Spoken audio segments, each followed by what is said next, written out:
This just proves that you can be whatever you want to be. So dare to dream and dream big.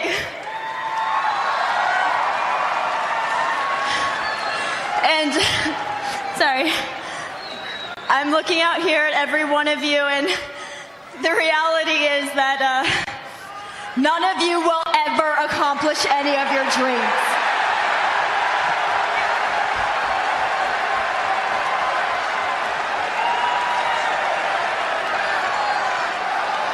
I came out here tonight, and I proved to you and the entire world that there is no one better than me.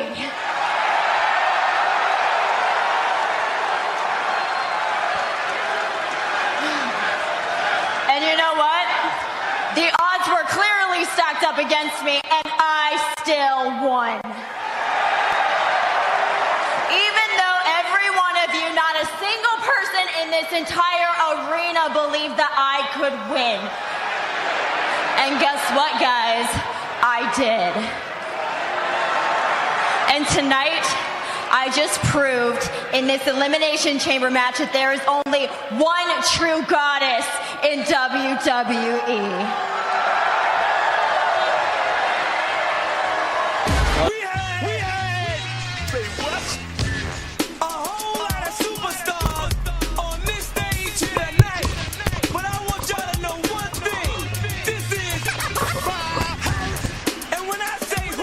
Attack skills and vocabulary too. All the hits in this edition is all brand new. You're through. I'm interplanetary and like Doctor Who.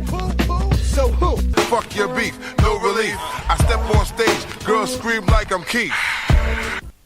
What's up, everybody? Ringtime Pro Wrestling has done it again. Keith and Keisha are back in the building. Keisha, tell her what's up. Well, I don't even know how to even come in with the intro. Hello, everybody. I guess that's the simplest way to come into this tonight. So that's how I'm going to do it. Hello, everyone. Yeah, I was trying to come up with something creative that really failed. Oh, well. It happens every once in a while. Can't do it different every week. This is the official Ringtime Pro Wrestling Elimination Chamber recap show. So it is early in the morning, late at night, depending on how you see it. So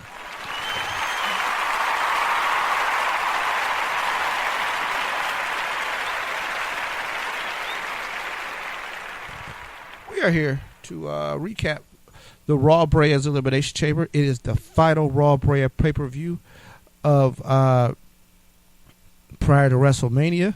And actually, it's really going to be the final Raw Bray standalone pay-per-view because after WrestleMania, when we go to Backlash, there will be no more standalone pay-per-views.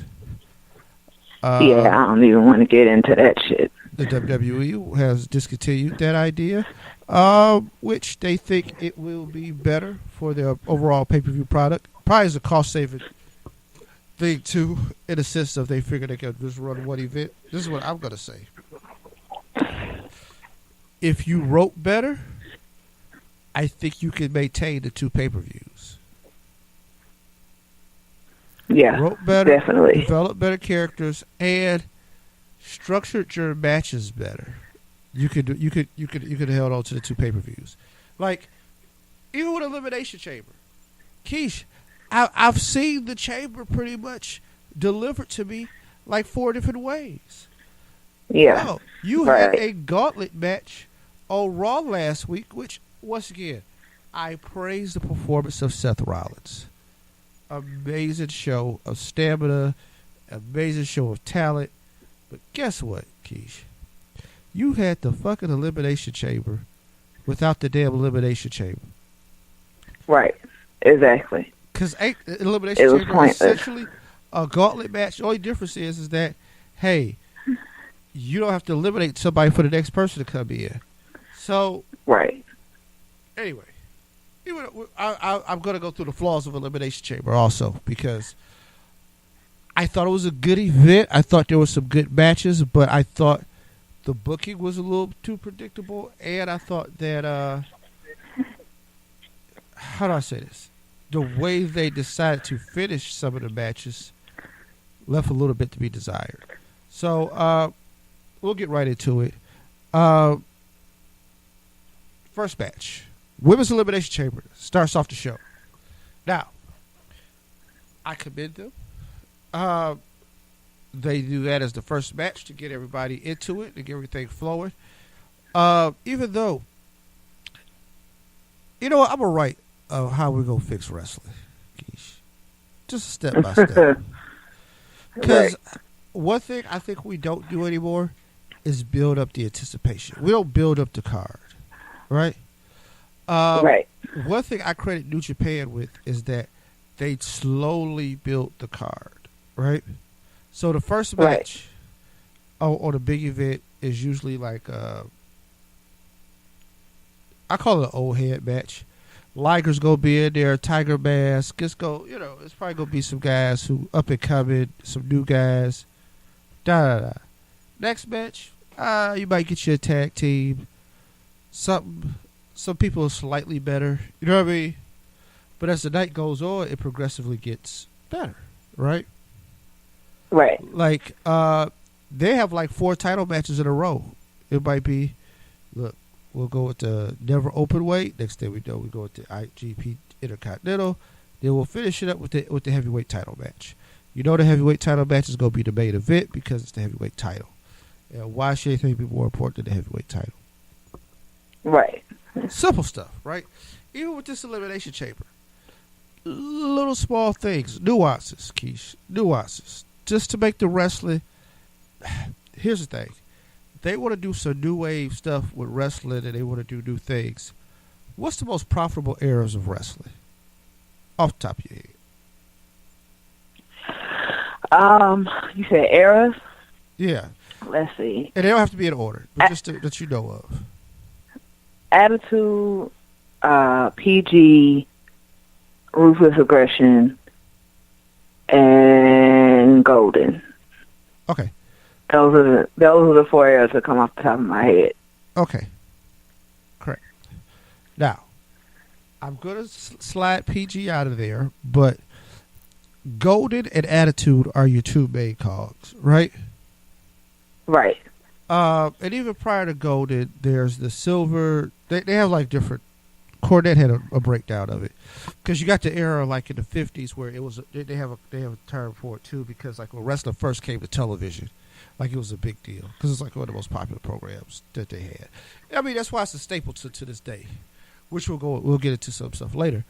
Keish, why would you change up the formula from the people who I think remember it a certain way? Because you want to keep things, I don't know, certain things just have tradition and continuity. I don't know. So yeah, they do. Elimination Chamber. Alexa Bliss enters the match first. She's the first one in the chamber. Now, mind you, she's not going to be the first one to enter the ring. Right. She's the champ. She's the reason why you're having the match. That's the last person. Right? Right. You literally, you know who you sit out first? Absolution. All right. One goes into their pod, the other one stays in the ring because that's who's starting the match, right? Then you go down the line. You go Bayley after Absolution. Why? Because she's in order of succession, she's like her accomplishments go differently. Next is Sasha Banks. Next is Mickie James because she's a 6-time former champ. And she's gonna be the legend in the ring. Then you go Alexa Bliss. Alexa Bliss comes out. She shows off the belt, right?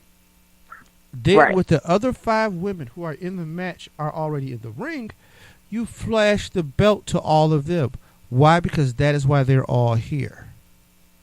Right. It's storytelling nuance. They hire all these TV writers and nobody knows how to write wrestling. And it just amazes me. Like that's just, and I'm sure Vince probably says it doesn't matter. You know what I mean? Because Vince, here's the thing: at the heart of it, Vince is not a wrestler promoter, or at least he's ashamed to be. He wants to be an entertainment guy. This is why he's starting a football league again. He wants to be. That's why they call themselves the WWE World Wrestling Entertainment. They don't really emphasize the wrestling. But the wrestling is what brought you here. It's what brought the people here. It's what makes the money. So, let's keep some wrestling in this and keep it normal. But that's all I'm saying, Keish. But it seems minor, but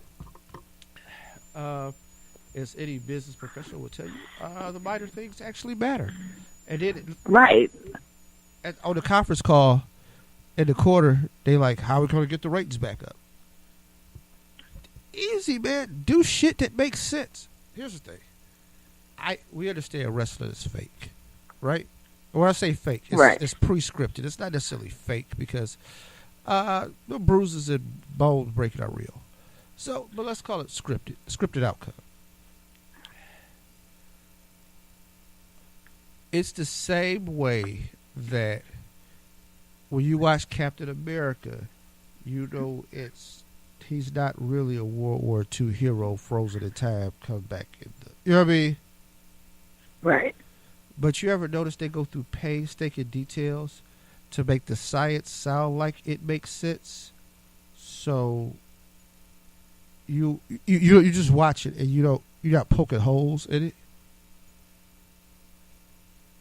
Somebody decided after 1998 or 97, when Vince came out in front of the world and told them what was going on and broke kayfabe, that, hey, we don't have to work hard anymore to create the facade of this thing. And it should be the exact opposite. Yeah. And I mean, nobody's actually really said those words, I don't think, but that's just how that's how they give the effort of the presentation. But like, right. you want to sell this like it's real, like you want people to buy in that they're watching something that has legitimate consequences. Like I said, the point of the match is you're there for the belt, right? Right. That being said, performance of the match. I thought it was a good match. I thought the elimination order made sense, and it built the drama correctly, right? So, right. we got Absolution out here because nobody's on Absolution's side. So we got them out of there. Mickie helped save the day for a little while, but we got her out of there. So now Alexa's all alone with Sasha and Bayley. Now, do Sasha and Bayley work together as a cohesive unit? Or does greed come in, right? Because the thing is, in theory, all they got to do is work together, get Alexa out of this. Then they can square up and figure it out. But they can't do that. Who's going to be the first to turn? Now, predictably, it was Sasha. That's fine. Right. Right? Because here's the thing. Mm-hmm. I think we all knew Sasha was the one that would turn. Right. It's always been that way. Right? It ain't never stopped being that way. Right. What I did like, though, is that we finally got a Bayley mean streak. You know what I mean? Like, we finally got Bayley. Like, I think this is where Bayley finally snaps. I think that's going to be, like, the overarching story of this. Like, this is the final breaking point. So, maybe like 5 months ago when I was mad at Bayley because she couldn't use a kendo stick. You know what I mean? Right. Maybe now we've transitioned to this Bayley can get her hands dirty. But I thought the Alexa performance was great. I thought she was a great chicken shit heel. How you're supposed to be. Like, she ran, she schemed, she connived. Then when she saw the breakdown, she seized her opportunity, got aggressive, and did what she had to do. And then her promo at the end was excellent. Like, promo at the end was so ridiculous. Like, the way that it started was absolutely. It was funny because it had everybody sucked in. Everybody's like, "Yay, we love you!" Hey man, and then she was like, "Yeah." It was chat. You deserve it. Like, there was. Here's the thing. Right. This is where she's going to struggle. I think, like most heels in the modern era, now this is where I can blame fans. slightly, a little bit. Even though you just got to stick to what you're doing. Fans cheer heels now. Like, it's just cool to be a heel. Right. And so it's hard to maintain your heel heat. And depending on where you are too, because like Miz is slightly different because he has like 10 years in the game, and I think the thing with him, I think now is more of an appreciation of what he does and his service and that kind of thing.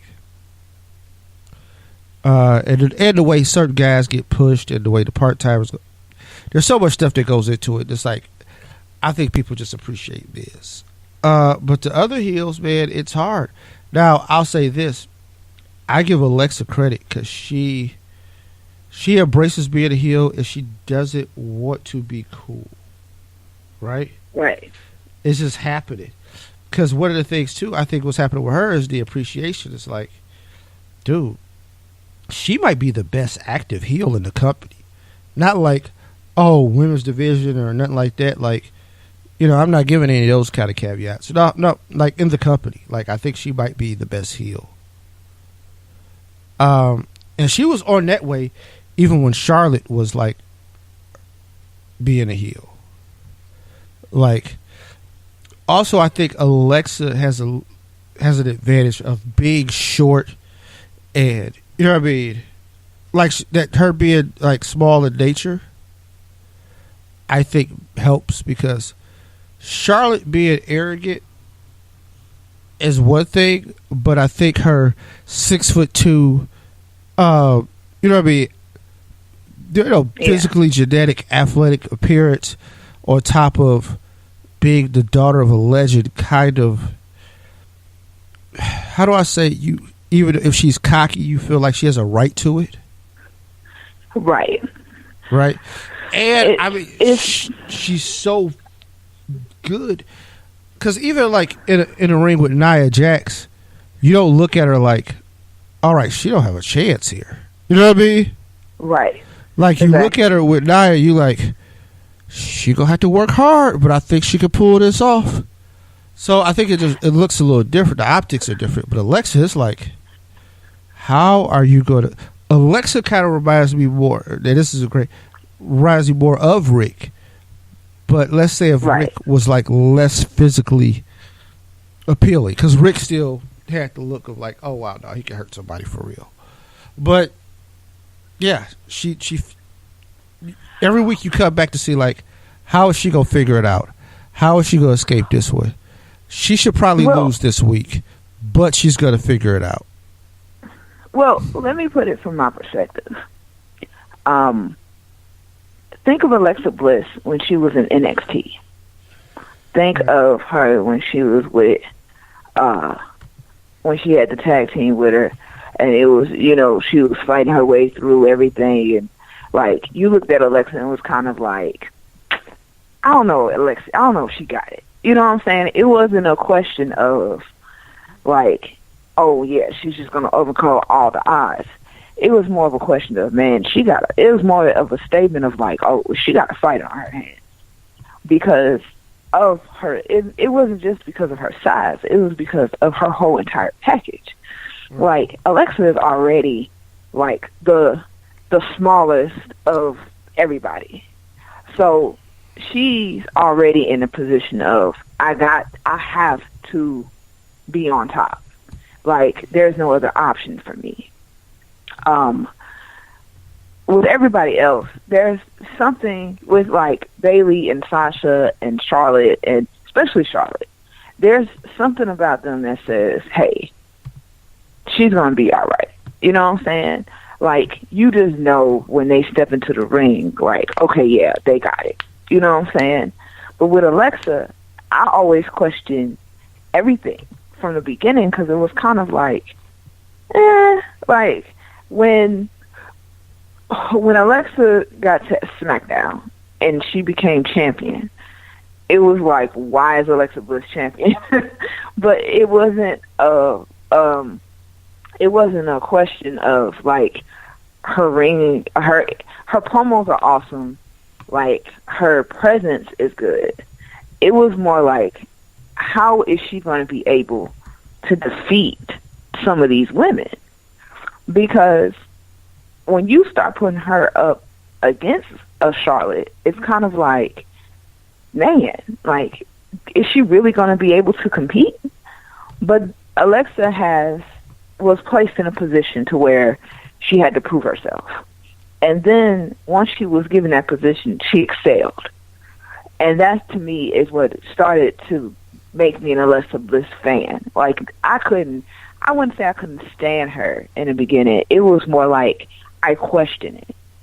I questioned it a lot with Alexa. When it came to Charlotte, it's like, for Charlotte, it's natural. Like, when she uses the word natural, it fits her. It's everything is just kind of there. Genetically, like, she's just it. You know what I'm saying? And she was able to mold into her role very easily. But for Alexa, it was a fight. This is someone that I believe had built herself from the bottom and put herself at the top in a place where she's not untouchable, but at the same time, it's really hard to get to her. Because a lot of the female wrestlers probably, it's perceived like, oh, that's Alexa Bliss. Like, I know I can beat her. But you don't. And once you fail at that, it's like, oh, man, like, I overestimated my opponent. Because even though she's smaller, she you know, it don't overcome her. And that's what started to get me to really enjoy Alexa Bliss as a wrestler, as a performer, just as a champion, as a person. Regardless of if she's a heel or not, like, you can't help but to respect her. Like, she earned that. And it's to a point where when you even start to compare her to the others, she has her own lane to me. Like, she's in her own space because of everything that she had to fight for. You know what I'm saying? And I mean, it's not like she was just completely out of sync. You know, like, some of them, like, for her, you know, they always like, yeah, Alexa was a competitive cheerleader and blah, blah, blah. Like, I honestly can tell you, I don't ever see that as a downfall, because competitive cheerleading it is a sport in itself, because there is a lot of athleticism that has to be done in order to compete. Right. They don't just get out there and say hey and be done with it. Like, it's never like that. So for her, she still had a foot up somewhere. And being a wrestler of her size is a challenge for her. But she doesn't make it. Now it's gotten to a point where it doesn't even look that way. Mm. Like, yeah, of course, as a heel, she's still, you know, oh, I don't want to face this person and this, that, and third, and blah, blah, blah, because that's typical heel stuff.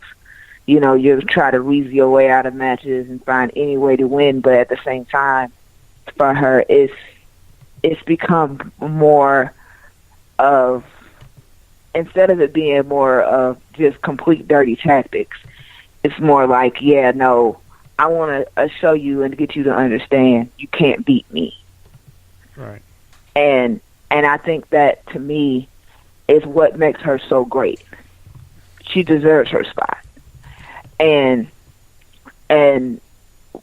But the way that they brought her into the match, you're right, it was wrong. She should have went last and not first. Because when I seen her come out first, I was like, why is the champion coming out first? You know, she should never come out first. All challengers should come out first. To come out last in the match, it kind of would have been just better consistency. But anyway, I digress. Right. Moving along, The Bar defeats Titus Worldwide to retain the tag team champions, championship. Keish, I'm going to ask this seriously. Why is Titus Worldwide even there? Like, why do they keep about? Because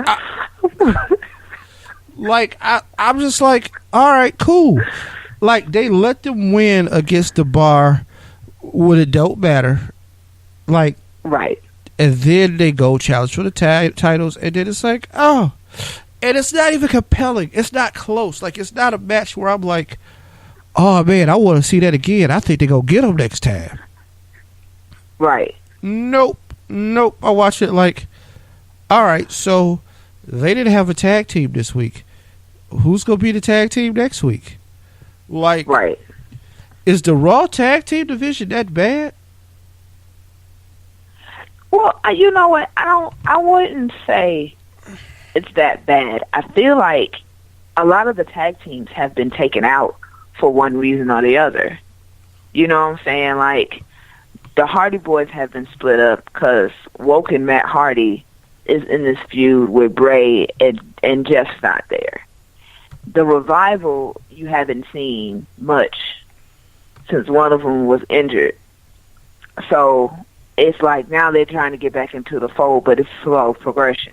As opposed to just throwing them into the mix, they've just kind of like been slowly bringing them back, which to me is not the right move to make with a tag team like the Revival. I mean, Gallows and Anderson. Why do we keep burying them? Right. Gallows and Anderson are facing the Miztourage on the pay-per-view kickoff. So there go two more tag teams right there.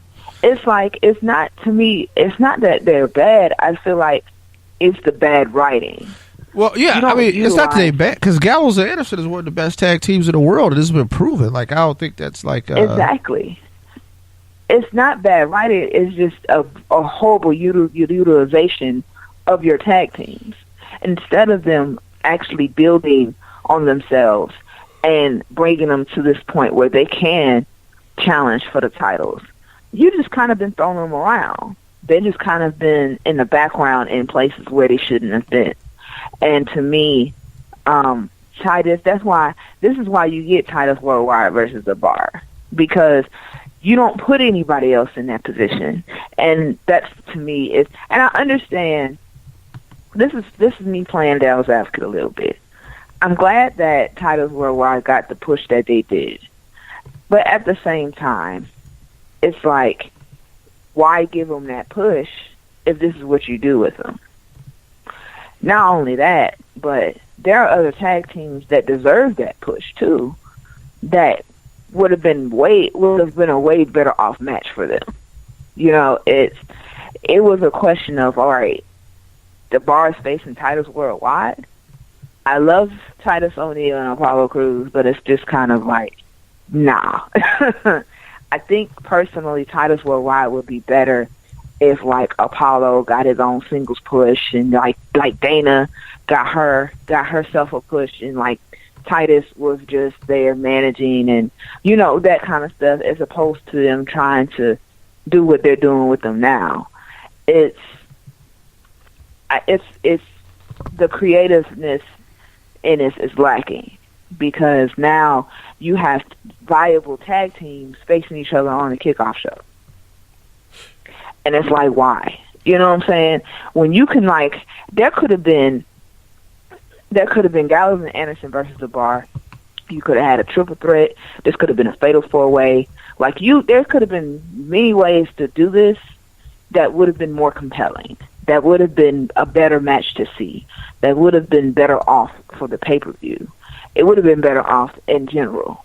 But instead, this is what you come up with. Well, they beat them on Raw. They deserve that number one contender spot. First of all, stop having challengers face champions for number one contender spots. That is annoying as hell. You know that's my pet peeve. It is annoying. Yeah, it is. Because it doesn't build anybody up. And you already gave us the match. Hell, if they're going to challenge you, just put the titles on the line right now. Like, it just... Okay. And what's crazy is at times those matches that they have for that number one contender spot is better than the title match itself. That wonderful match that you could have had for the pay-per-view, you had on Raw or SmackDown. Why? You could have saved that. Yeah, and I have no anticipation because I've already saw the two people wrestle. You know what I mean? Exactly. And then not only that, but once you make them number one contenders, then you have them individually face each other. Why? I don't want to see that. I don't want to see Sheamus go up against Apollo Crews. I don't want to see Titus face Cesaro. For what? When y'all gonna have the four of them face each other the next week. It's not, to me, it's horrible utilization of your tag teams. Don't do that. If anything, have a match with the tag teams that you have them face each other, not the champions, and have them fight each other for these spots. If you really feel like they deserve that number one contendership, make them earn it. Have them build them up from it. But you're taking your tag teams and having them do stuff like face each other on the kickoff show. For what? What is the point in that? I was actually very pissed about that because it was just kind of like, why? You know, it's a waste of a match. To me, it's a waste of a match, and it's a waste of the utilization of your wrestlers. Don't do that. Like, just don't. Period. Point blank. That's it. You have too many tag teams on your show for you to be doing things like this. Seriously, there's just no point. So at the end of the day, it just begs the question of, why are you doing this again? Like, what's the point? Like, if Gallows and Anderson are as good as you put them out to be, why are they not challenging for the titles? They're not even in the running? You got them coming out there with Finn and, you know, doing 6-man tags and doing individual matches and all that kind of stuff, but they're not doing what they've been set out to do. They're not doing what they need to do. Them holding the belts, or at least challenging for them, is a place that they need to be in. Instead, they're just kind of fading in the background, waiting. It's like they're waiting for somebody to say, hey, go wrestle them. And they're not the only tag team that's worth it. So this Hall, to me, was just a match that should have just never happened. It shouldn't have. But instead it did, and we had to see it, and and now that it's over, it's like, all right, because the question I have now is, so what do you do with the tag champs now? Who are they going to face? What is this? Because we don't know when. I mean, there's no given timeline of when Dean is going to return, so having them face the Shield is just kind of like not happening right now. You know, you tried to have Seth team with Jordan. Jordan's hurt now.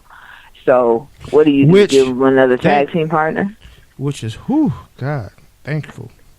Because it's one of those things like, I don't know if they was going to keep trying to go this. Right.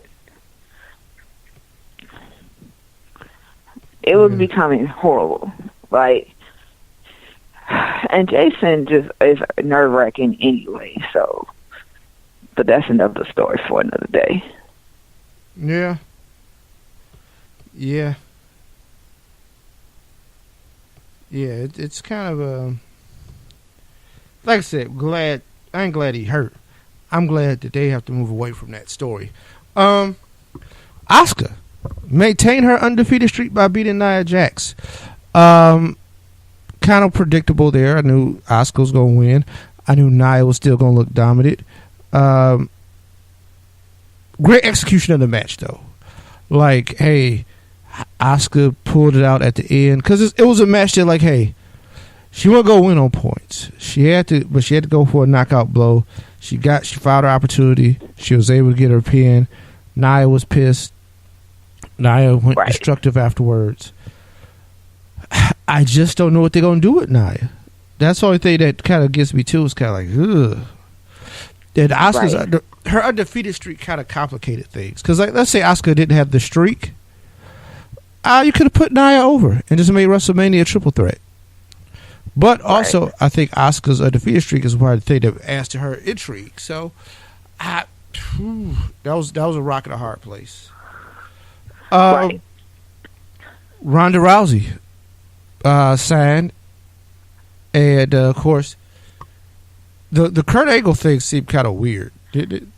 The Kurt Angle thing was hilarious to me. It was hilarious to me. Like, I thought it was funny. But at the same time, it was kind of like, I knew there was going to be a twist to this signing. Like, I knew it wasn't going to go over just like, oh yeah, she's going to sign it, everybody cheers, and then it's over. Mm-hmm. I knew it was going to be some kind of twist. It was funny to me because I was like, what if she signs to like SmackDown and Daniel Bryan comes out there laughing or whatever or something like that? But I knew that wasn't going to happen. They're going to want Ronda on Raw. So, right. Because you did kind of wonder that too, right? Like that. Like Shane coming out like, I got y'all this time. Right. You know what I'm saying? Because it made me wonder if that was going to be the catalyst for them getting mad at Kurt Angle. Right. Exactly. But that didn't happen. So this is the route they went. Oh, let's have Kurt spill all the beans about how they were talking shit about him in the back. Talking shit about her in the back. Yeah, and then they don't deny it. They kind of like, hey, man. Right. Exactly. They're like, no, sir. You weren't supposed to say that. Like, and it's like, they're like, yeah, we said those things. Stephanie's like, yeah, we kind of said those things, but we said it, but we're just happy that you're here. It's like, no, Stephanie, there's no way from coming back from that. Like, for real. And my thing is, why talk shit about somebody that you know can, like, easily break your arm? Like, just come on, man. Like, what are you doing with life? Because Ronda is not a normal wrestler. Like, she's not the normal, like, Sasha Banks, Charlotte, whatever. Even though they can probably, like, break her in half, too. Like, this is not what we're talking about here. So, well, I mean, like, but I think Stephanie's kind of tough, right? I don't think she's wrestling tough, but I've seen her workout videos that her and Triple H be posting. That shit looks hard. Like, I'm sorry, I know my fat ass can't pull those sled or nothing like that, like she be doing. I'm like, ugh, I mean, I fought my personal trainer. I'm like, look, one of us got to go. Right. It ain't gonna be me. Like, you got to get, and they be working out at their house too. I'm like, shoot. So the stuff I be seeing him and her Triple H do, I'm like, you got to get out my house. You can abuse me, but you ain't gonna abuse me in somewhere I pay for. Exactly. But right, that's it. No. I thought the way they set up the signing was predictable but good. I'm kind of unsure of what they're gonna do with the match though, right? So, is this gonna be like a mixed tag match? Because here's the thing, I'm not excited about seeing Stephanie wrestle. Just put it point blank. Like 3 years ago when it was her, The Rock, and Triple H and all them, like, okay, Stephanie and Triple H versus The Rock and Ronda Rousey. Slightly interested, but still, I think Ronda still has a lot to learn, right? And I don't know if she knows enough to carry Stephanie through a match. Honestly, Triple H versus Kurt Angle as a standalone match at WrestleMania to me works. But, I mean, I think both of them still got it. I think both of them in good enough shape. Angle showed that he had the wherewithal when he joined the Shield for that pay-per-view. You know what I mean? Like, I'm not asking him to do a full-time schedule again, and that's the thing. Him and Triple H in a one-off, I think, works. And there's a lot of storyline to this, right? Right. Just like when he hit, well, we'll get to Raw later, but it's kind of like, hey, man, people's like, what was that for? Hey, man, that was for him kissing his wife 18 years ago. Like, there's enough weirdness and tension between all of it to make it work. The this match that I think we setting up for, I mean, I get it, I guess, because you gotta sell tickets, and the match has a lot of star power. Like, I can't take away from that the match has star power, and for whatever reason, wrestling is obsessed with the crazy authority figures. Ever since Vince and Stone Cold, man, everybody been trying to figure out the crazy authority figure. You know why that worked the first time, Keish? Nobody had ever really done it before. You know what I'm saying? Right. So that's why it worked. It didn't work because, like, oh, they done found some genius cheat code. But they won't stop going back to the well.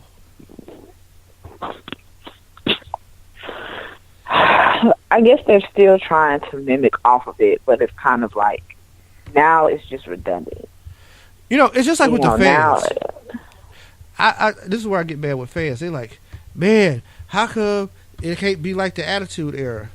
Because lightning in a bottle only happens like once, man. Like, you can't. Exactly. Look, think about it. Think about what you had in the Attitude Era. You had two companies competing for a primetime slot, which I'm gonna go along with Lance Storm and Jim Cornette and jump on this side. The long-term health for the wrestling business was not positively impacted by the events of the Monday Night Wars. If anything, it had a negative impact. But one company led by a billionaire who owned his own television network, therefore he could slot his TV how he wanted to. And he was willing to spend exorbitant amounts of money to recruit talent. So he got all the old school talent that Vince was getting tired of. And of course, Vince just couldn't pay everybody.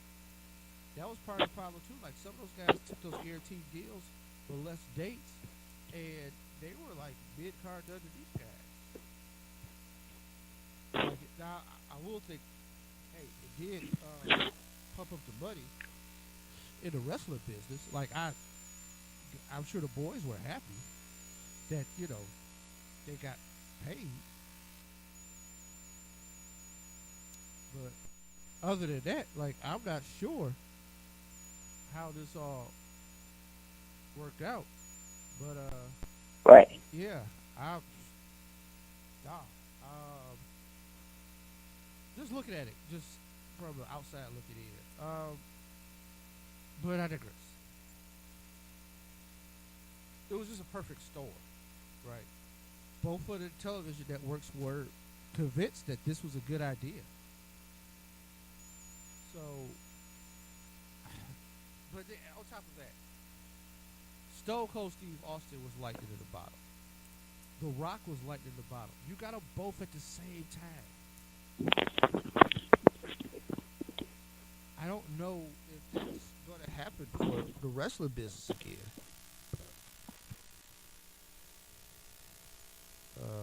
But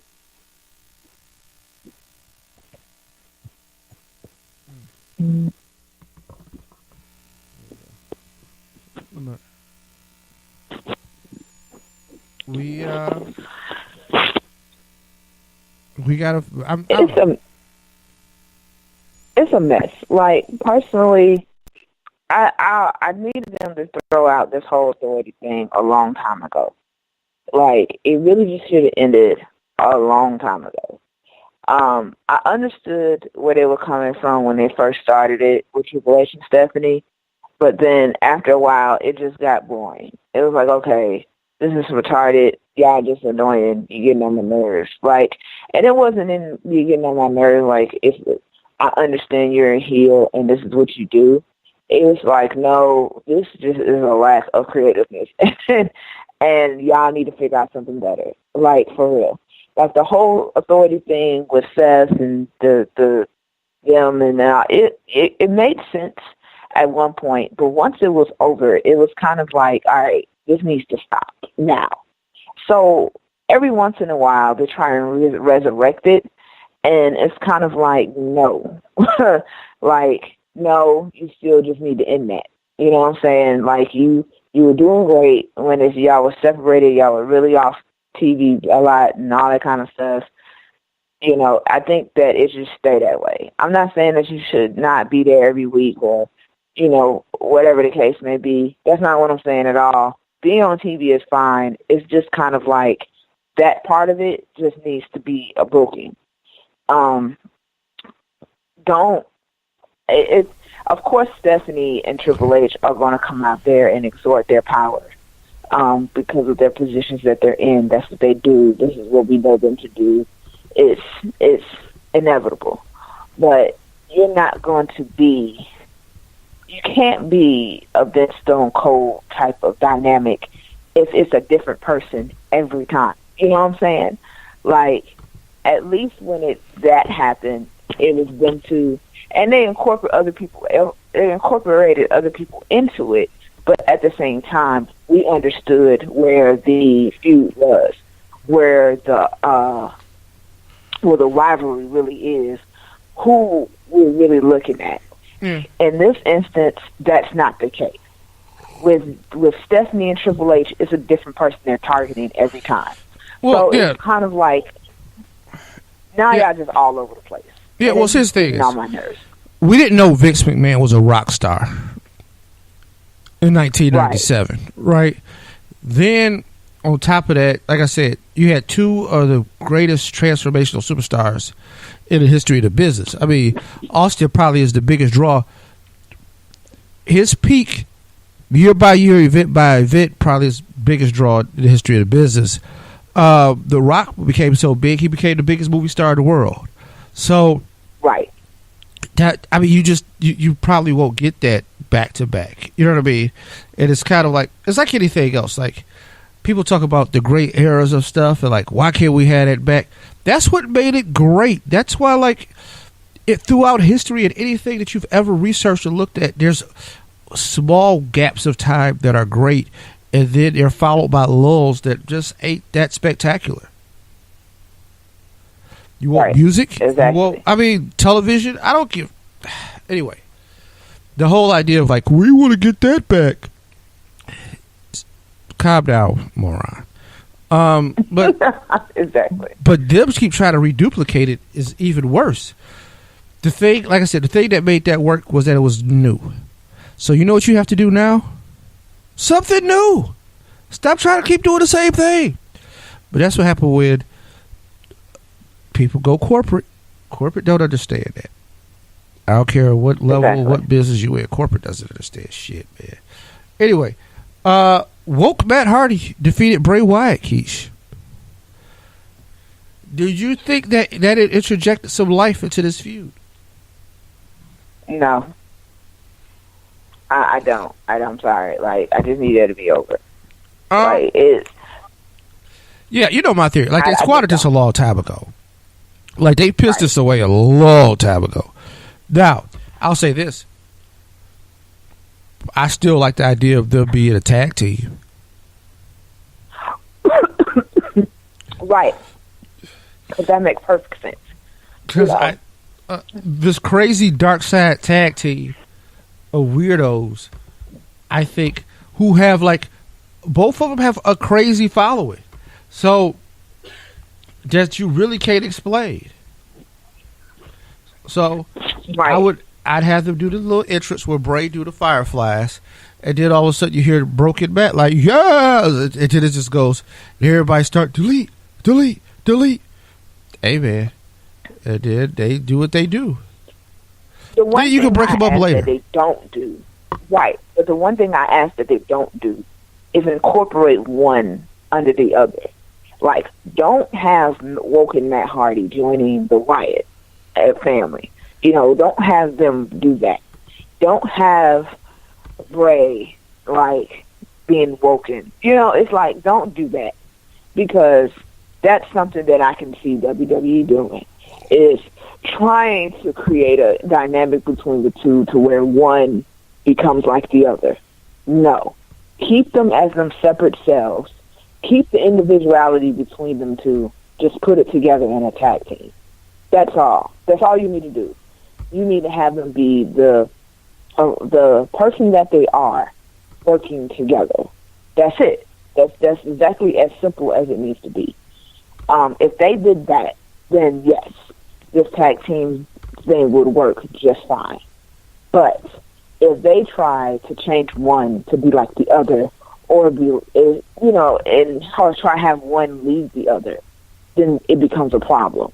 Because now you're taking away from the individuality, the uniqueness of one person's character in order to create this tag team between them. Don't do that. Don't do that. Just keep them as they are. Just put them together. Because we already know that they're not a regular tag team. We know that this is not something that they came in doing together, and all that kind of stuff. So don't try to create that story. Don't do that.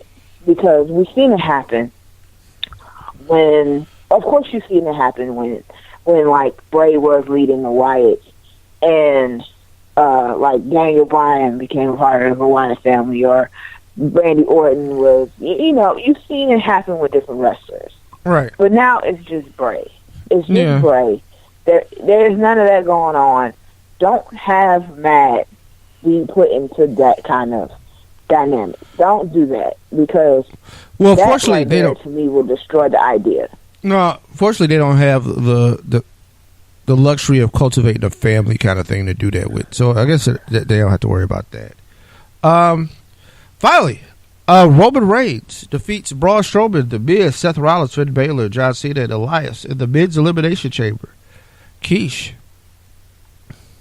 Boo. Yeah. Apparently. Boo. The WWE is saying, Boo. You will like this Roman Reigns. You will take this Roman Reigns. You will accept this Roman Reigns. Like, now I really, honestly, if I didn't feel it before, now I do. You're really just trying to shove this man down everybody's throat. Come on, man. Yeah, but it was ridiculous. I saw some forums, man. It was kind of funny. Like, the message boards was crazy, because especially like Facebook, stuff like that, like the different groups, they was just like, well, Roman's over. Like, it's a lot of Roman apologists out there. Like, I didn't know how big it is. And then they're like, oh, no, you internet fans are salty, da-da-da. I'm like, nah, man.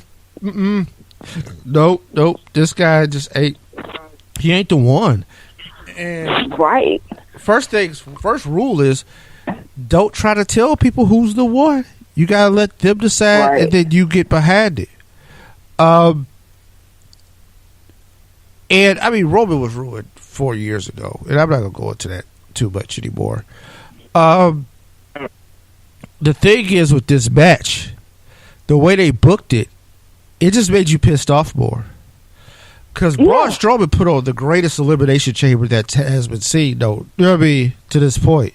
Right. 5 eliminations, dominant, crushing, getting ganged up on, fighting them all off, doing what he had to do.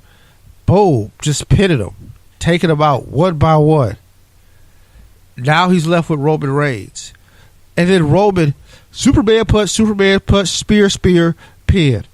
Bullshit. First of all, exactly. I don't really believe that. 2, once again, remember I talked about presentation earlier and believability. 2, okay, if you was going to do that, this is what I want you to do. You had 5 other dudes in the ring, Keish, right? Mm-hmm. You have Roman spear a guy, pin him, boom. Braun, power slam, pin, boom. Roman, spear, pin, boom. Braun, power slam, boom. And they looking at each other, and they just running through everybody that's there. Then it's like, oh, wow. Who's going to win? These two dominant forces, right? Not one guy kill everybody and then lose to the last guy just like flukishly. And then at the end of that match, Keish, they went on and then had Braun kill Roman. It was like, so he just got up after losing the match, and now he's still good enough shape where now he could just wreck shop on this dude. Well, damn, he should have won the match. Exactly. That's exactly. My whole thing was, even if, matter of fact, I took it a different approach. If you were going to have him lose, you should have had him eliminated first. Yeah, I said that because you had 5 other men in the ring with him. They could have made it where they gang up on him and beat him. Right. You know what I mean? Because they were scared of him as the, irresistible force. Take out the person that's the biggest threat first, and then battle each other out. If you were going to have Roman winning at the end, that would have made it a little bit more believable. Because now it's like, all right, we done took out Braun. It's just us. Let's do this. Fine. Then you would have had 5 other men in there that would have been able to fight it out. 6 if you include Elias once he came out the pot. So it's like, all right, fine. Now I do believe that this is going to be, I can understand if any of them won. Like, all right, fine, they had a fighting chance because Braun was eliminated first. So, of course, Braun was the biggest threat. He was the biggest person. He was the person that everybody feared in this match, period. Take him out. Have everybody gang up on him. Y'all do whatever y'all can to get this man out of this ring. And then once you have eliminated him, then y'all fight each other for it. Done deal. I would have been a little bit more okay with it. I would have been pissed because, of course, I didn't want Roman to win this. But at the same time, I would have been a little bit more okay with it knowing that he didn't pin Braun to do it after Braun eliminated 5 other people. This was retarded. Like, I was like, no. Like, what is wrong with y'all? Seriously. This was the dumbest way to get to this finish that I've ever seen. You had a man give on the most dominant performance that has ever happened in Elimination Chamber history just so he can lose to Roman Reigns. Why? Like, that could have been saved for something else. You could have had him do that at another time. Instead, you decide to try to bury him in that instance, and that sucks. And then you had him completely destroy Roman after the match. Well, then you could have saved all the other shit. Like, seriously, all the other stuff could have definitely have not ever happened. Like, for real. Because now it's like, because I honestly, Keith, I honestly thought that with him eliminating 5 of the men, he was going to take out Roman. It was going to be him and Brock at WrestleMania. Done deal. Fine. Then it would have been completely understandable of how he got there. How the hell did you have him losing to Roman Reigns after a performance like that? It was a waste. It was a waste. You took away Braun. Personally, that's how I see it. Braun was robbed of his moment. He was. He was robbed of his moment, and I'm not going to see it any other way. Why? So Roman can main event WrestleMania for the 4th year in a row? For what? Like, seriously? Personally, I was like, you know what? I thought of other things they could have done with Roman Reigns other than have him face Brock. For real. Because I didn't even see it like that. I saw it as, okay, so if Brian wins this, Roman can go team with Seth if Dean ain't going to be back by then, and then they can take on the bar. Or some shit like that. But why? Like, you had Braun do all of that for him to lose to Roman Reigns? In the fashion that he did, I see if weapons were involved or something like that, but Superman punch, spear, spear. What? Come on, man. When they counted the 1, 2, 3 for Roman to win, I was done. I said, no, this is not happening again. I can't believe y'all even went this route. Stop it. Like, this is just stupid now. It is. Yeah. And Roman, I'm like, now y'all really have emphasized the point of, we're just going to make them take this Roman Reigns.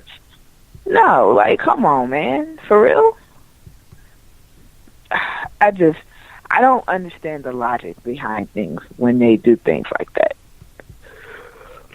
Yeah. No, I don't get it. But they've made that decision. That's what they rolling with. And that's where they are. With that being said, we're going to roll into Raw. Quick recap of Raw. Then we'll take our break and then we'll finish up. The show opens up with Alexa Bliss and Mickie James, the BFFs, I guess. Well, I don't call them BFFs because her BFF is still Nia Jax. But Mickey's her new friend. Again. They talking. Right. She praises Mickie and then she praises everybody in the chamber, goes down the list. Then Asuka comes out. They all try to gang up on Asuka. Then Bayley and Sasha come out. And we end up with a 6-woman tag match.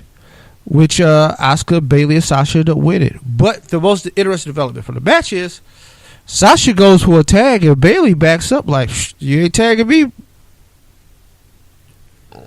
And Sasha looks shocked. I'm like, hey man, it's over. I was like, what you looking shocked for? Yeah. Nah, she remember that shit you did last night. She ain't dealing with you. Like, you ain't slick? What you looking shocked for? Yeah. No, you thought I was gonna be your friend after that shit. No, I'm done with your ass. And you know what? I applauded Bayley for that. I did. I applauded Bayley for that. I was like, oh, thank you, finally. Because I got tired of the narrative of, like, Sasha screws her over and Bayley just be, oh, I forgive you, and goes about her business. There's only so many times that you're going to do this to a person. Like, there's only so many times you're going to do this to a person, and Bayley has showed that she has had enough. She's like, no, I'm not out here for you. That was pretty much Bayley's message. Like, no, boo, I'm not out here for you. I just can't stand them. There's a difference. Like, I just want you to understand there's a difference. I didn't come out here for you. I just can't stand them. So, no, you're not touching me. You're not tagging me. You can tag Asuka, and Asuka can tag me, but I'm not even dealing with you. Mm-mm. And I loved it. I did. Because that sent a clear message of, no, we're done. Like, nah, we're done. Like, I'm not even finna fool with you because you do too much. Like, mm-mm. And I wanted that. So, I wanted that. I need this aggressive Bayley. I do. I need this Bayley. Of course, I'm not going to get what I fully want, but at least I get that much. I need this Bayley to be that aggressive, to be that person, to be like, no. I'm looking at you crazy. Like, did you really just reach out for my hand? Nah, bruh. I'm not tagging you. Like, I don't want you to even be, I don't even want to be associated with you. I'm just out here because I can't stand it. Right. Don't think this was about you. I don't care about you. Not at this point. I just don't like them. So, I'm glad that message was sent. I'm glad that was shown the way that it was. I'm glad that it happened the way that it did. It was awesome. John Cena talks about his road to WrestleMania and said he had to go to SmackDown. If you watch Raw Talk at the end of the show, it sounded like it was real cryptic or whatever. I don't know what they played up with this John Cena thing, but as we'll talk on the rumor report, I gonna call it the rumor report, but we'll talk about it during the news. There's different speculations, but also if they fuck up our WrestleMania main event at SmackDown, whoo lordy, you ain't gonna hear the end of this. Oh, the WWE ain't gonna hear this. Like, it's gonna be at tweets at the WWE till they block me. Oh, if they fuck up this Nakamura versus AJ Styles. Oh my God! Then I'm gonna go create an egg account, and I'm gonna still go at them, and I'm gonna keep creating them until they just block all of them. But yeah, I Keisha out. But anyway, Bray Wyatt challenges woke Matt Hardy. Seth Rollins defeats The Miz in one-on-one action as Miz is searching for a WrestleMania opponent. But then Finn Balor comes out and faces Miz and beats him one-on-one. I kind of smell a triple threat at WrestleMania, Keish.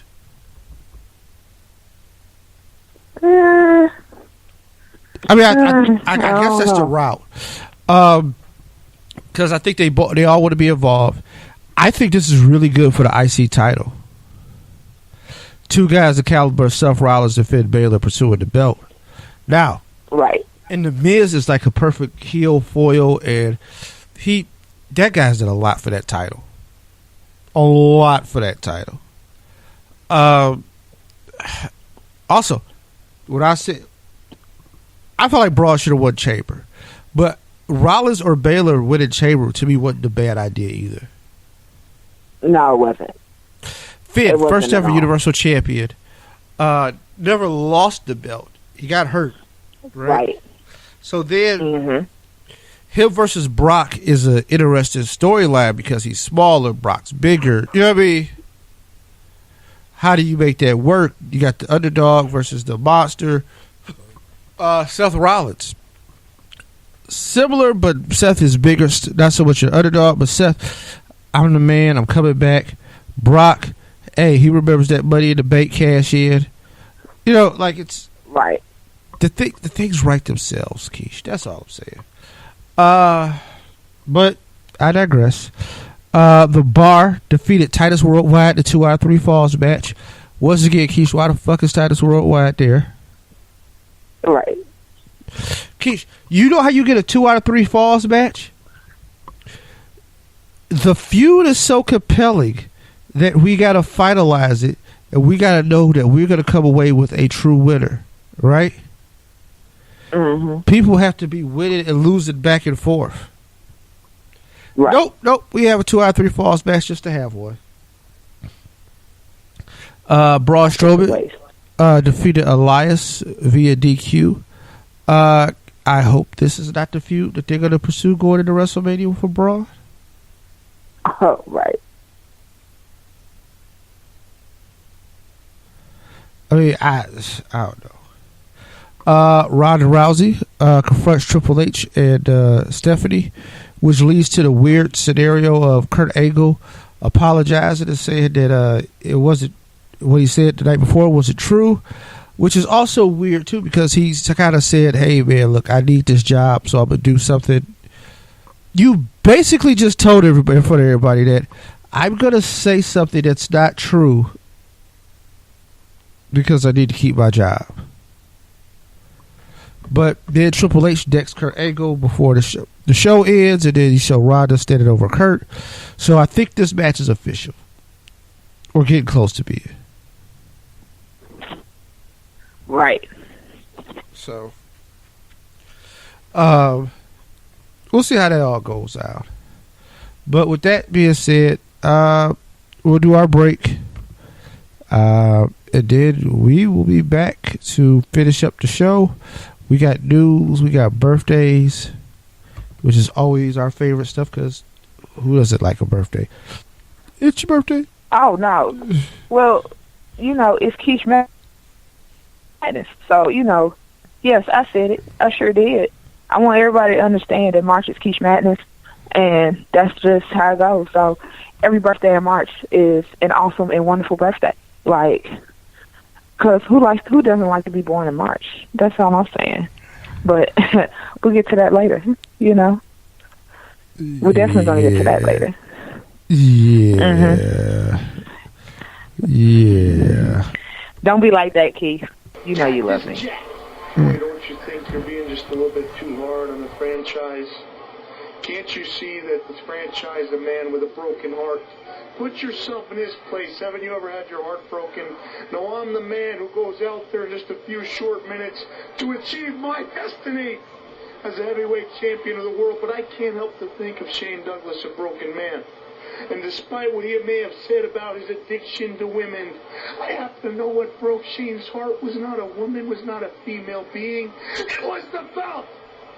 You see, Shane, you don't have a weakness for the women, although you might like the world to think so. You've got a weakness for the gold.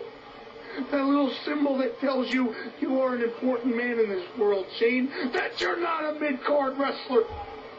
Well, I'll stand here right now and I'll tell you you're not a mid-card wrestler. What you are right now is the link in my journey to the heavyweight championship of the world. And Shane, I gotta face the fact that you are a man with an obsession for that belt that makes O.J. Simpson look like a matrimonial philanthropist.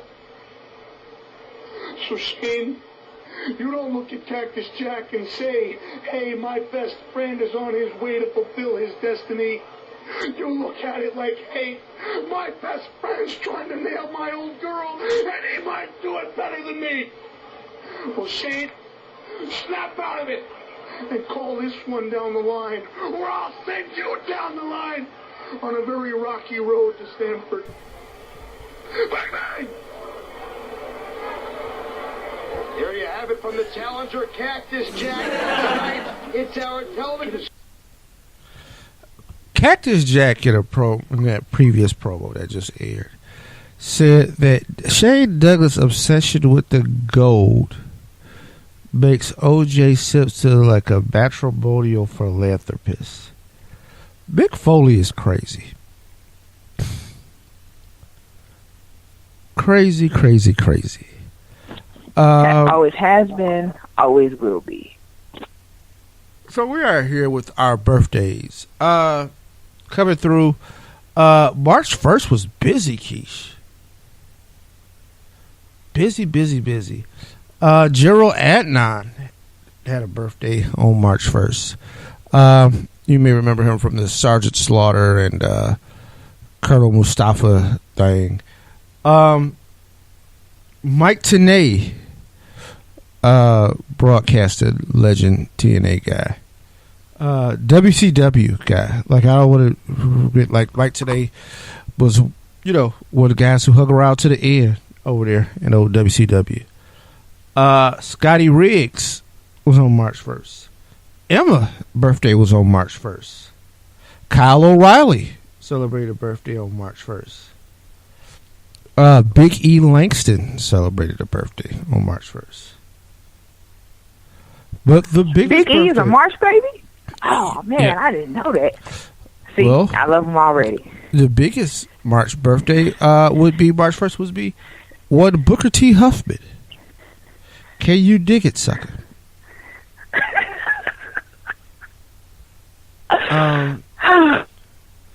March 2nd was kind of interesting too. Lance Cade celebrated a birthday. Well, I said Lance Cade celebrated a birthday. I think Lance Cade might not be celebrating birthdays anymore. I'll double check that. But, that's the only thing about this. And I say it, and I know you be like, this boy crazy. But when you go through the birthday list sometime, like, they need to mark off, like, hey, this dude, not counting candles anymore. Right. Because, I mean, hey, okay, in theory, Lance Cade, born in 1981, that would have made him 37 today. Pretty sure, like, Lance Cade died, like, 3 years ago. Maybe longer. Okay, no. 8. 8 years ago. Yes. Yes. Yeah. So, it was like, oh, wow, hold on. Lance Cade ain't celebrating birthdays no more. Deborah had a birthday yesterday. The lovely Deborah McMichael, who turned 58. Deborah had an interesting trek into the business. She came in with her husband, Steve Mongo McMichael, former Chicago Bear. Then she moved around. Her and Jeff Jarrett was never an item per se, which I always thought they were, because she came over and got with him when he went from WCW to WWF, right? So I was like, oh, I thought they was like a couple or something. Nah, not really. But she later married Stone Cold, which nobody saw that coming. Which I didn't like when they put them in a storyline together too, because it's like Stone Cold didn't. That just kind of didn't work. A lot of things didn't work. The late Stone Cold stuff, they totally butchered that whole thing. Right. First of all, they took away his steam when they put it with Mr. McMahon. That was just the worst thing ever. You just told everybody Santa Claus wasn't real with that one. And I think they thought it would have the opposite effect. It's the biggest betrayal in the history of the world. It was just man, I can't believe this shit no more. Exactly. But yeah, Deborah had an interesting track in the business. Today, March 3rd, when this show probably will be downloaded for all of you guys, Justin Gabriel. I think he's PJ Black or something like that right now on the Indies. Catch him around. All right, so news.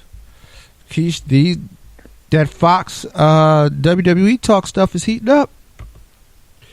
Fox executives were spotted at SmackDown. They thinking about, this is interesting. They're actually thinking about airing Raw on Fox, not like FS1 or something like that. Like SmackDown probably will be on FS1. They're actually considering putting Raw, and not on FX or any of those other side there. Fox, like Channel 5, broadcast television. This is crazy. So this is insane. Let me tell you the number, because the thing is, UFC and Fox may not be able to come to a deal. So what they think is that they can substitute the WWE with the UFC. I mean, yeah, right? The number that both companies want are similar.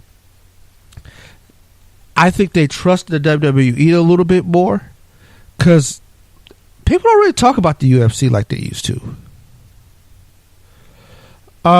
Even though I still think it's a very viable pay-per-view audience and all that stuff, but since the WWE, I think, since the Attitude Era has shifted their focus more towards the television, I think they see this as a viable television product. Because look at it like this. On cable, they do about 4 or 5 million viewers a week, right? Even in the bad weeks, it's like 3 million viewers. So the conventional wisdom is that you can bump that up on broadcast television by a lot more. And the reach that Fox has, because see, the thing is, not every cable package, not everything has stuff you want. Broadcast television is everywhere. Also, Raw would go back to 2 hours, Keish. Because the thing is, because the way Fox is set up, your local news comes on at 10, right? Right. So that's going to be that way in every market. Now, I would like to see how WWE handles production, because one thing they've always done is overran Raw. Since forever. Like, I remember, like, hey, Raw's supposed to go off at 11. It's 11:09. Why is this show still going? They're not going to be able to do that on Fox. Like, hey, man, this shit needs to be wrapped up by 9:59. Right. So I think that would be the interesting thing, but the number that they're quoting is crazy, because they're talking about like $400 million annually, which what I would think is Fox would buy all the television rights for everything, right? Like they want the whole kit and caboodle. Even though I don't know, because see, would Universal still want to own or still want to broadcast Total Divas? Because right now, E is loading up on the shows. They got Total Divas, they got Total Bellas. Ms. and Mrs. is going to start sooner than later. So, I don't know. But see, I think Fox and FX, I think what they broadcast, I think it would appeal to Vince a little bit more, because they could take and, do the movies on FX and FX Now and FX2. They could show some of the movies. The key is, I'm probably too, what does Vince want to do with the XFL, or where do he want to take that? I don't know if Fox would be a willing partner, because they'll want to piss off the NFL. But if the XFL is doing it in a non-competitive fashion, like they're not competing for NFL players per se, and they'll be broadcasted during the off season, Fox might be a viable home for the XFL, and that might be a part of the deal. Because the $400 million number, just to give you an idea, I think NBC Universal is paying them around $200 million now for the current broadcast rights. But man, what I would tell you this, a stock that's doing very well is WWE stock anyway. If they secure the broadcast deal with Fox, I'd say buy now. That way you'll be ready. That thing is going to go through the roof. Because, they're a good cash on hand company as it is. I have to go to a minutia of business.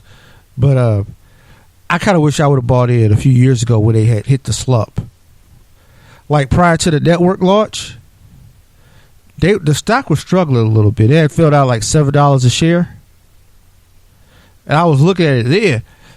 Didn't buy in. When the network dropped, that stuff skyrocketed. Because what it did was it altered the pay structure for the pay-per-view. You didn't have to worry about the buys no more for the pay-per-view. It seemed crazy at first, like, oh, wow, y'all give it that $50 a month, you know what I mean, for a customer, but it's like, nah. We increased the amount of customers we're going to have. Charge them $10 a month. And now, when you got like 1.5 million plus subscribers, Keith, you multiply that by $10 every month. Oh, man. Right. That's a monthly revenue thing. So then you take that 12 months a year, that's what you get from just the network. Mind you, most of that content is stuff they've already owned. So it's not like they paid anything. And they've already won most of these lawsuits when people try to challenge them to get royalties off of that stuff. So it's just something to watch out for, like the business aspect of it. But yeah, Fox executives were seen at SmackDown. They've been seen. Triple H has been seen at their offices a lot. They really might be serious about this. And well,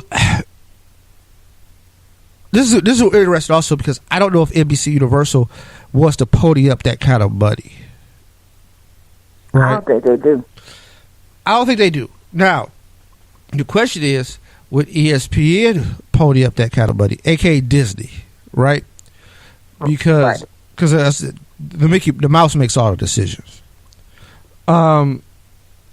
And how would they do the broadcasting thing? Because they're already a content partner because they've got like the working deal. That's why you see the WWE coverage on ESPN now over the past couple of years. So how the 30 for 30 came out, all that kind of stuff. Like they already got different content deals in place. They were close to a deal last time the contract was up for the television contract. But ESPN also is going through a big restructuring.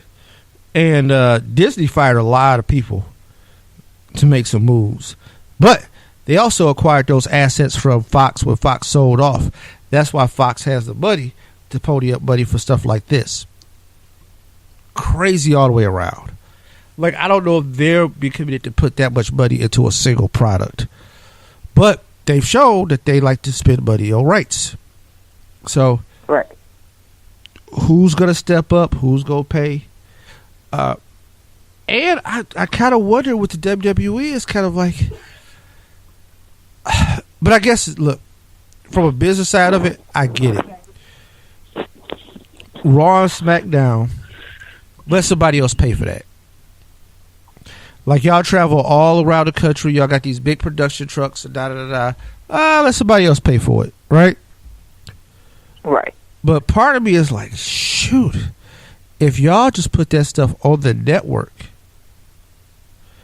could you boost your network subscriptions by like another 2 or 3 million people monthly? Because I think a lot of people would. I think there's a good amount of people who would pick up network subscriptions if they could see Raw and SmackDown every week on the network as opposed to their television. But they would have to get now. Here's the thing about it is they put Raw and SmackDown on the network, but it's really slow. Like, instead of the episodes being updated like weekly to where it's up to date, like, you would be trying to watch a Raw episode from like last week, and if you go to the network for it, it's not going to be there because the network is like a good about 2 months behind on updating their Raw and SmackDown episodes. So that's something that they would literally have to just add all of it. But then I have to wonder, like, does that take away from their deal with Hulu? Like, do they eliminate that, or do they just keep it like they do with NXT and 205 Live? Because they have it on both, you know, and there's up-to-date episodes, but of course with 205 Live and with NXT, they show it live on the network. So That's why I it's up to date. But they would they do the same thing with Raw and SmackDown, or would they just? My idea would be that Raw and SmackDown would go live on the network, and then they'd be on demand after that. But see, I also think that they would probably take it off of Hulu, because part of the Hulu thing is part of the NBC Universal deal, because that's who owns Hulu. I don't know. Wrestling broadcasting right now is getting very interested. But if Fox steps in and ponies up a crazy amount of money, I think we'll alter how we see the show. I'll tell you this. I'm a fan of anything that will get us back to a 2-hour Raw. Anything that get us back to a 2-hour Raw. That is true. Because it's just the way the show is structured, it would just be so much better at 2 hours.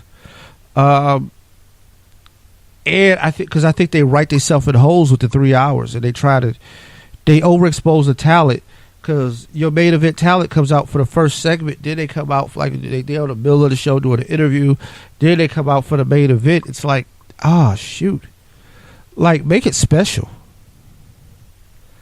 Like certain people I shouldn't see until the end of the show, or not even see them all this week. I think one of the draws of Brock Lesnar that's made him consistent draw over the years is that because he doesn't do that full-time schedule, you get to miss him. And when he shows up, it's an event. You know it's important that he's there. It's kind of like Hogan when we was kids. Hogan wasn't on TV every week. He didn't have to be. Right. That's what made people. Well, back then it was a butts and seats kind of business, right? So he cut a promo or something like that, like, "Hey, I'm coming to Joe Louis Arena March 4th."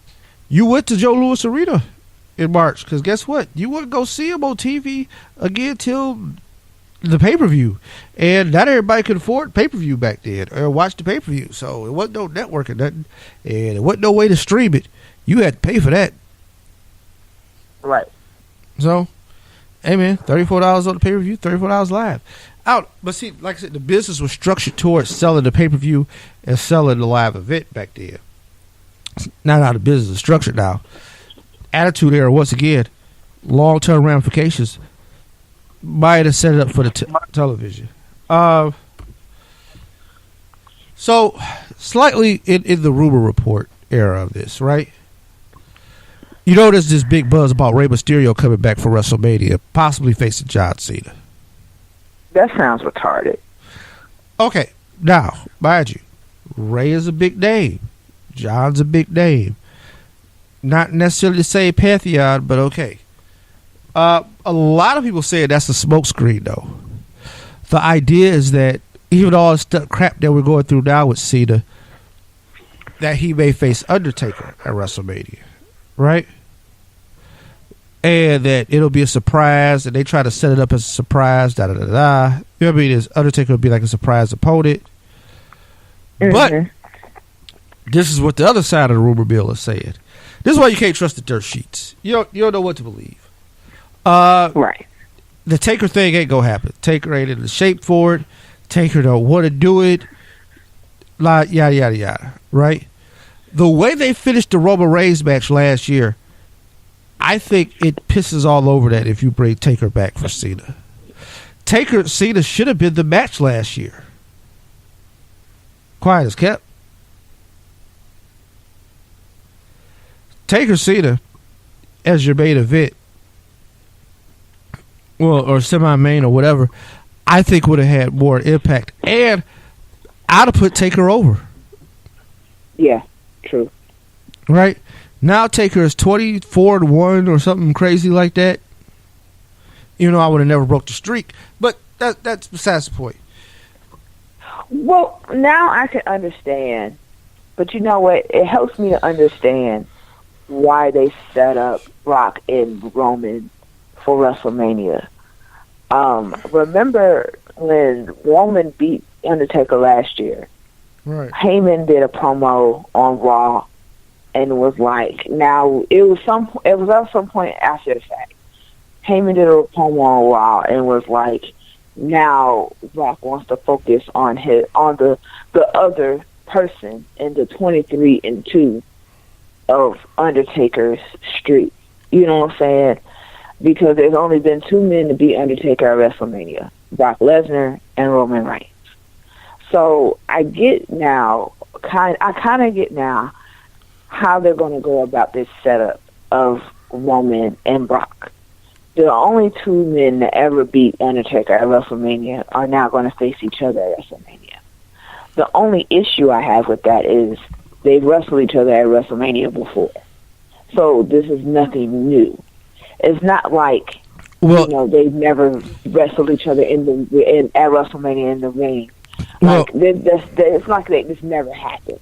Well, ain't that it never happened? The original match is a disputed outcome, right? So you got to remember, the original match, it was a good match, and we didn't know how it was going to end.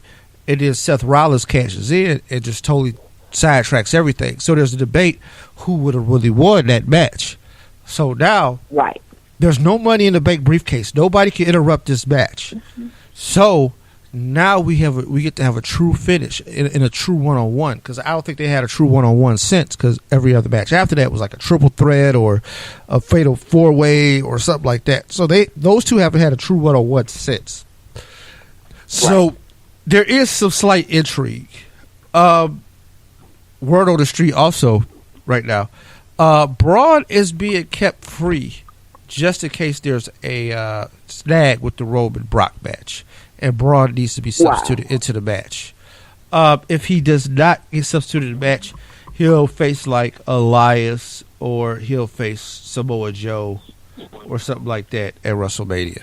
But and the idea is that Joe will be back from injury sometime this month. Like he should be healed up sometime this month.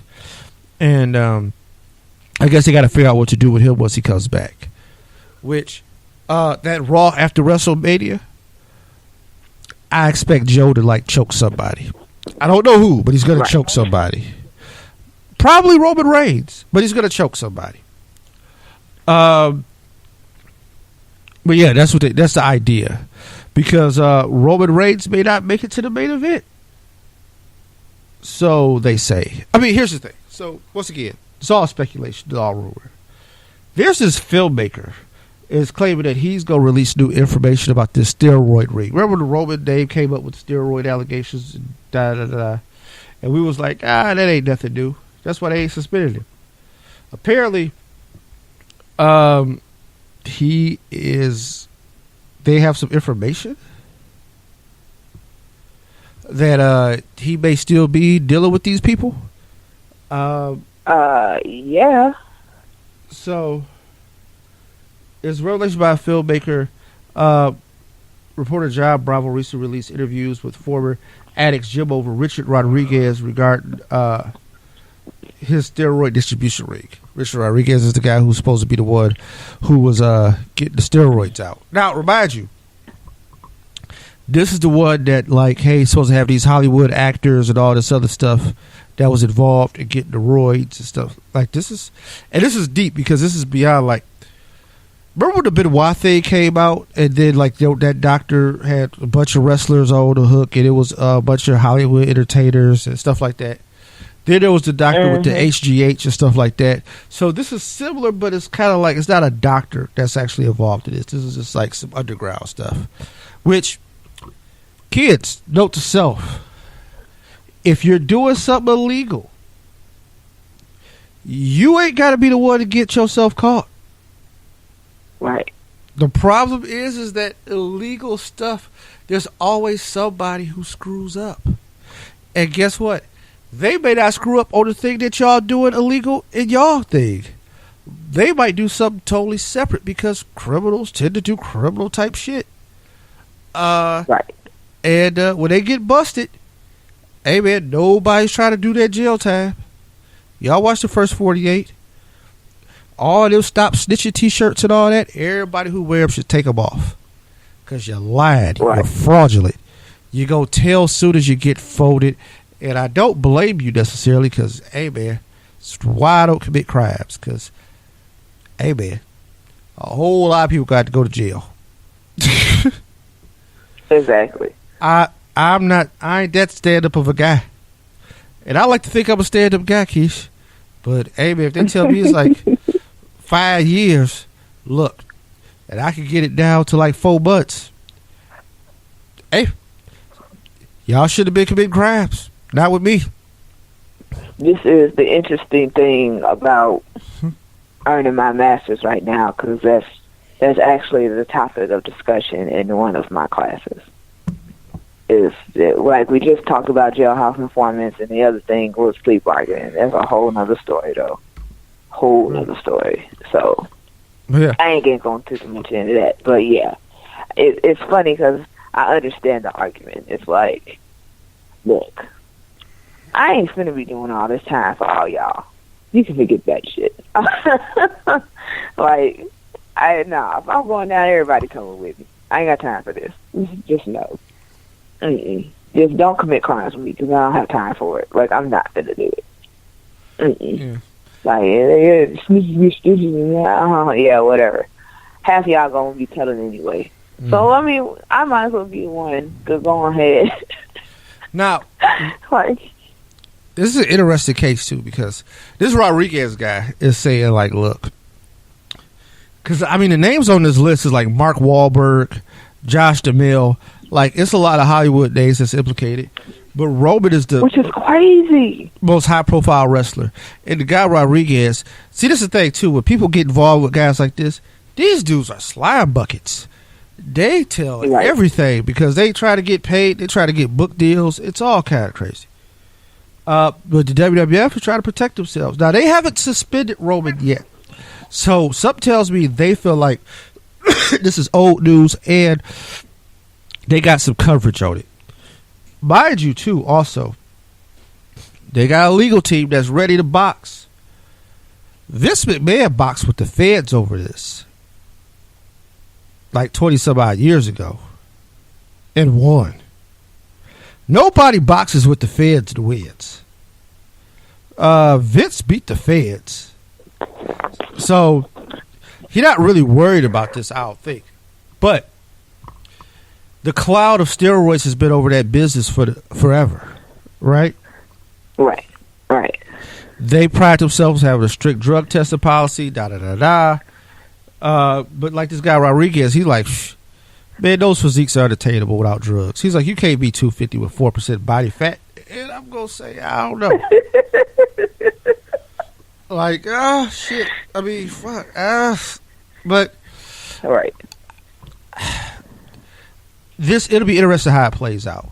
But right now, I don't think they're going to mess up WrestleMania. I think they did set on WrestleMania because this kind of stuff, this was out before Elimination Chamber. Mm-hmm. So this guy who talking about he going to release some stuff, I don't think he got anything that really, really is like worth talking about. But another story here. WWE announces that they will return to Japan in June.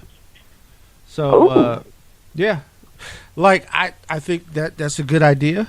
They got WWE Live Japan. So, they'll probably do another network special. It'll be live from Tokyo, 2 nights, the 29th and the 30th. They already got tickets on sale. They'll go to Osaka in September. And, of course, they are advertising Japan's own Shinsei Nakamura, who could be world champ at the time they go over there. Oh. They are going to be in the Raigoku Koguken Sumo Arena. That's one of the good sumo places to be. It's not the Korakuen that New Japan uses all the time. It's a slightly different arena, which I get because New Japan probably keeps that stuff locked up. Like, hey man, really wrestling promotion that's running some of these buildings. They probably say that. Like, I'm pretty sure they lock up a lot of that stuff. Which, one of my dreams in life is, one, visit Tokyo. 2, go to a New Japan show in Tokyo. 3, visit the Ribera Steakhouse. the legendary Ribera Steakhouse to give me one of them jackets. I'm sure they cost a lot of money, but I want one of them jackets. And I take a picture. You know, I'm big enough. I might be able to convince them that I was a star in America. They'd be like, "Oh, Yakasa." It is Will Smith. No, let me quit. But that's another story for another time. But yeah, so they are going back to Japan. That's it, man. And ain't a lot going on. The Brothers of Destruction guy. Oh, Sonny was arrested again. Oh Lord, what she do now? I can tell you. They said like it was some crazy. She was a fugitive. She was arrested Tuesday, charged with contempt, disobedience, resisted, and being a fugitive for justice. She is being held currently in the Monmouth County Correctional Facility for an offense as a fugitive in Pennsylvania. It is unknown the specific details at the time. Her bond was set at $6,000, which $5,000 is for failure to appear by Aberdeen Township, and another $1,000 for failure to appear in New Jersey's Colton Township. I'm sure somebody will pony up that to get her out. Here's the thing, Keish. I hope this young lady gets her life together. When I say young lady, she's probably like 55, but I hope she gets her life together. Right. I mean, she's been through a lot. Folks died in her family. Her being sick. I think she fought cancer. The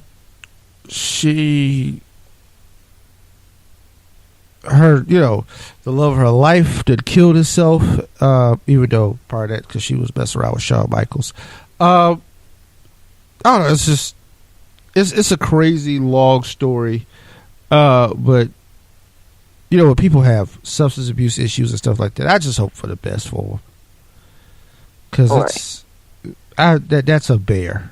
You know what I mean?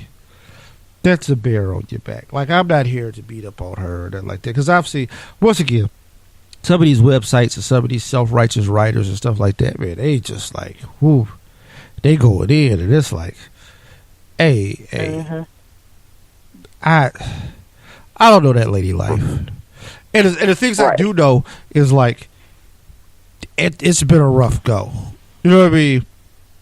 And yet people still gonna judge her. Yeah, they're still gonna judge her on the things she do and all that kind of stuff, as if they're throwing stones in the glass house. Right. But that's all it is. She's still standing, and I think that's a beautiful thing. But other than that, I just hope she gets it together. It's really like the moral of that story. So, Keish, we can get this SmackDown thing and we can wrap this on up. Let's do it. So, SmackDown announced at the beginning of the show, John Cena was there. Free agent John Cena, who can show up anywhere he wants. And he was challenging AJ Styles for a spot in the Fastlane match. Oh, Keish, Lord. Why AJ, though? Here's the thing. So, can I get added to this Fastlane match? Since we just we just add people left and right. Shit, I feel like I can get in. That Craze fan does run in, gets added to Fastlane. I'm sure it should. I'm pretty sure it'd be very inviting. Yeah. I mean, what up? Make them feel 18 way. Who else on the roster ain't doing nothing? Right. You know what I'm saying? Hell. Is JTG still around? Let him get in here, get this main event. Like, I just feel like you got to find something more compelling for John Cena. But either way, he's in the fast lane main event. Good Lord, like I said, don't mess up that main event, and don't play me. Don't take that belt off AJ, and you better not put nobody in that match with him and Shinsei Nakamura. But I digress. No, leave that match alone. Baron Corbin defeated Sami Zayn in a 1-on-1 match where Kevin Owens was sitting on the sideline. And Dolph decided he was tired of everybody's shit. Dolph zigzagged everybody. That's what's up, though. Like, yeah. I love Dolph Ziggler. I'm sorry. Like, I've always been a fan. I always will be a fan. Dolph Ziggler's my dude. I like him. I like him a lot. He's an interesting person. And, you know, I think we talked about his deal last week. It was kind of like, he said, like, basically, look, man, they paying me a ton of money. And if I got to do some jobs, I'm just going to do some jobs. Right. While I appreciate that, I still hope they use him a little better. Still hope they figure out a way to use him a little better. Right. That's all that needs to happen. Yeah. But on the sidebar, hey man, glad to see somebody getting their checks. Ruby Riott defeated Naomi in a 1-on-1 match. Keish, I was not a fan of this match to begin with from its inception because you know what I knew? Naomi was got to lose. I mean, I knew it when I saw the match. I was like, oh shit, Naomi got to lose this. Because think about it, Ruby is about to challenge Charlotte for the title at the pay-per-view. She can't be taking losses. No, she can't. That's ugly. That would be very ugly. You can't go into that match taking an L. Right. Like that's not how this works. You know, one of the benefits. Then you look undeserving. Yeah. You know, one of the benefits of SmackDown is that sometimes with those 2 hours, they don't get everything in, and it works out.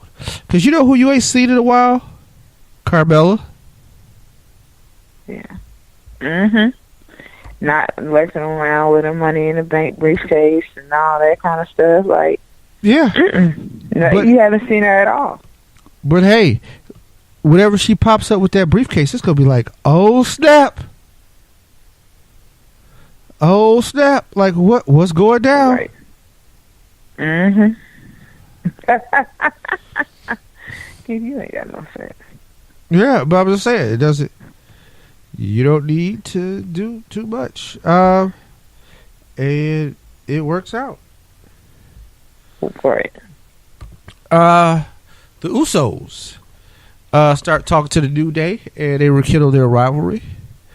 Keisha, are you excited to see Usos New Day Part 2? Nope. I'm gonna tell you. Nah, I thought the first time they did this, it was actually pretty awesome, but I'm not ready for the second. Yeah, I mean, 2017, I thought it was one of the feuds of the year. I have to look back at our show, but we may have gave that feud of the year. Right. They definitely had one of the matches of the year in their Hell in a Cell match. These guys bring it. I'll be interested to see how it plays out this time. Nakamura defeats Aiden English. Not really nothing really to talk about there. John Cena defeats AJ Styles, which pisses everybody off, but John Cena will be now added to the match at Fastlane. So it is a fatal 6-way. Good Lord, Keish. Good freaking what is Lord. That, Keith? Also, what is that? I don't like what SmackDown and Raw mirrors. Y'all basically don't have damn Elimination Chamber without the Chamber. And also, like, is it going to be an elimination match, or is it just going to be like total chaos? Because if any of the 6 people get pinned, there's a new champ. That's total chaos. Yeah, exactly. I don't really care how AJ Styles get out of this. I just need him to get out of it. That's kind of where I'm at. Like, I don't even care how he get out of it. I just need him to get out of it. I don't know. But, I don't either. But I just know that they better not mess up that match at WrestleMania. I know that. That's all I can say. But I don't know. With WWE, things start to become... It's funny because they become unpredictably predictive. Like, like you don't want to expect certain things from them, but you just know that it's going to happen. So I don't know, man. All I know is this is about to be ridiculous.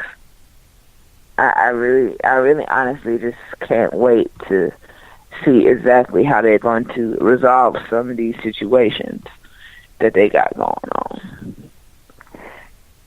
But at the end of the day, business is business. So, yeah, I really don't know what else to say about that. Yeah.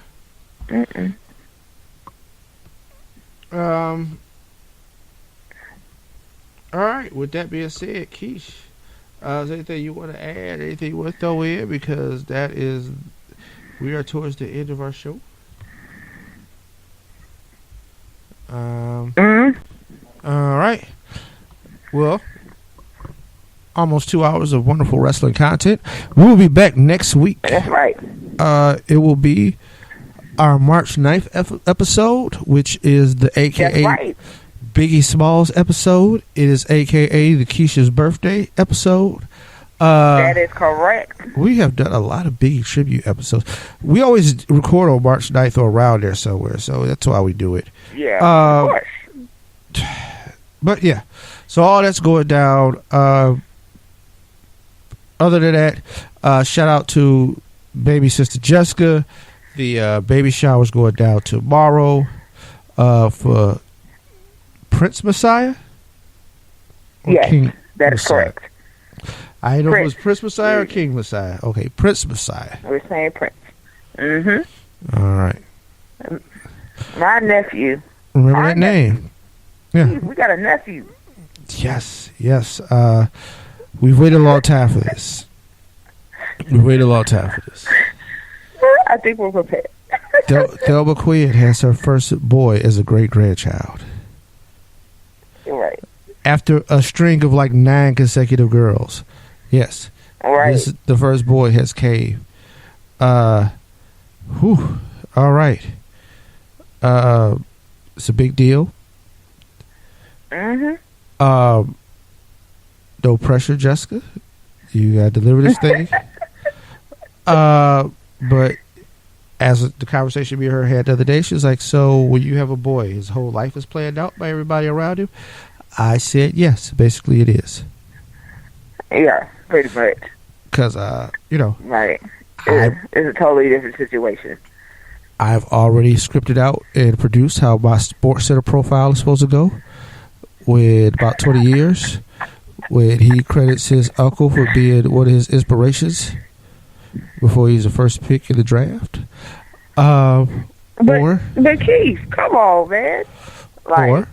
Or Keith, what are you doing? Okay, so I'm not doing that, right? So I'm just saying, this year's WrestleMania 34. So I'm just saying WrestleMania 57, main event. Look out. Yeah, exactly. Messiah will challenge to be the youngest WWE World Champion in history. Because I've already planned this out. I already have. We're going to be front row at WrestleMania. If anything, I'm telling you, I'm already playing this out in my head. I told him that he's going to be a heavyweight champion one day. He ain't going to wrestle. Yes, he is. like, there's no option in this. It's life together. Like, for real. Like, I'm just saying. Like, yeah. So, we'll cultivate our talent, and it'll work out. We'll be ringside. We might even be managing. Ringtime Pro Wrestling Management might be part of a thing. Right. Also, hey man, we gotta teach him and Lynn how to work this audio. This podcast got to go to somebody. You right about that. Hey man, this thing is gonna keep going. We've been around 7 years. We gonna keep this thing cracking. Yeah. The whole foundation has definitely got to continue. Like, this is a must. So we'll keep it rolling. We got to keep it rolling. All right. But other than that is it. We'll be back next week. With that being said, bye, peace. y'all.